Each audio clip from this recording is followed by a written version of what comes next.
I have my talk on the LASIK problems. Basically, when everything else is okay, and this is my topic: perfect patient, uneventful procedure, excellent results, still post-operative problems.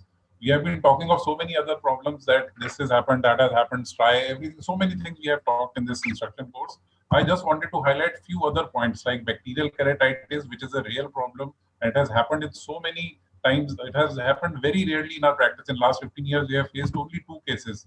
And what we learned from this is we have to check for any blepharitis, myocarditis, complete asepsis, clean the eyelids with betadine, don't reuse the instruments, and post-op instructions on patient hygiene.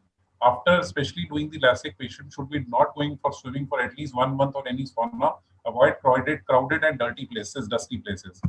The next will be DLK or sands of Sahara. Nobody had mentioned this before, but this was not in the topic. What we have learned from these complications is that powder-free gloves should be used, minimum use of topical anesthesia, and thorough cleaning of the flap bed, and proper monitoring of pressure during treatment. I am just running through my slides so that everybody gets the message. These are very, very rare in problems that we face. Steroid-induced glaucoma called PISK, refractive or pseudo DLK. What we learned, any pressure greater than 18 millimeter mercury. More than that, we should taper the steroids fast or immediately stop if we see any cleft of fluid inside the, as you can see in this slide here, there's a cleft of fluid. Because of high pressure, this can lead to blurring of vision, and use anti-glaucoma medication where possible. Post-op LASIK dry eyes is a very big topic. So we have to, what we can ensure is take a proper history and do at least a Shermer's test before, where we have suspicion, before taking up the patient for LASIK, and check their vitamin D levels. Post-op, give them cyclombune or omega-3 fatty acids. Retinal detachment is again another problem. Even we have had retinal detachments in patients less than -1 diopter, -1.5 diopters. What we have to do pre-operatively, we must check for at least any lattices with holes. And these days we have become more cautious. Any lattice we find, we just generally before LASIK, we must do a laser barrage and take an informed consent. And if there is any flap dislodgement, this Piyush had talked wonderfully. After 1 week of there were patients who have come to us after 1 week of surgery, even after 6 months of surgery, because of some accident or they're into certain sports like boxing. So these patients suddenly come up, they are perfect patients, everything was going on well. Then we learned strict post-op instruction not to rub, and PRK or smile is preferred in contact sports, like Dr. Gaurav also mentioned in his talks. So I'm just running through the slides, excuse me for this presentation, but post-LASIK epithelial ingrowth is another factor. What we learned from this is don't reuse blades, avoid diabetics, proper pre-op corneal examination, and this can be treated with YAG laser capsulotomy also. I will not go on to the post-LASIK headache and dizziness. This is a very big topic. Loss of accommodation happens to so many patients. We just have to listen to the patient's problem, advise them for some orthotic exercise, relaxation in between work, and generally these post-operative accommodation problems disappear in 1 to 3 months, and anxiolytics for a good sleep. So these patients generally settle on their own. But one patient I really wanted to discuss, which had a problem of this glare, halo, and starboard, that was more of a psychological problem. But certainly, definitely, if there is a pupil size is very large, we have to be very careful. Explain to the patients, especially with high myopia and astigmatism, treat the post-op dryness. Mostly they will disappear. But in certain cases, they may not disappear.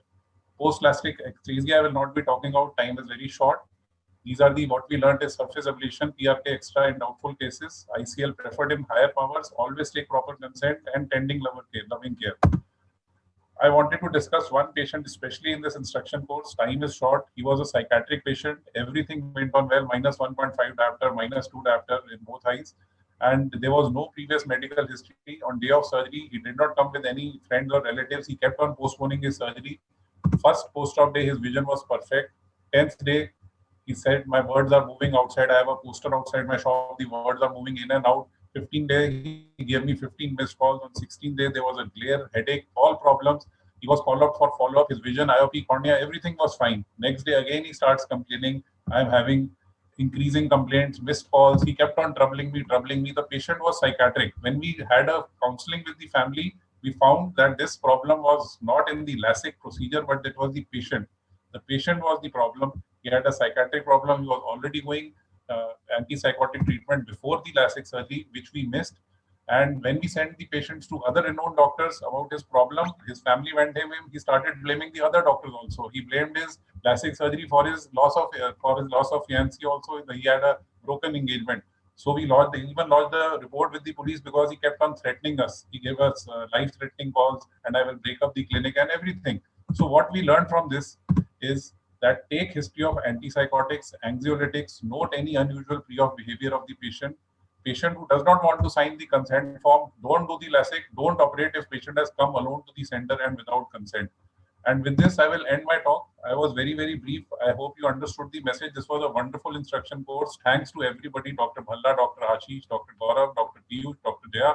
And it was a really, really interesting session. And I have learned a lot from all experiences shared by each other. Thank you very much, everybody. Dr. Piyush and Dr. Gaurav and Dr. Ashish, Dr. Bhalla. Thanks, everyone. It was a wonderful session. Thank you. Thank you, sir. Thank you. Thank you.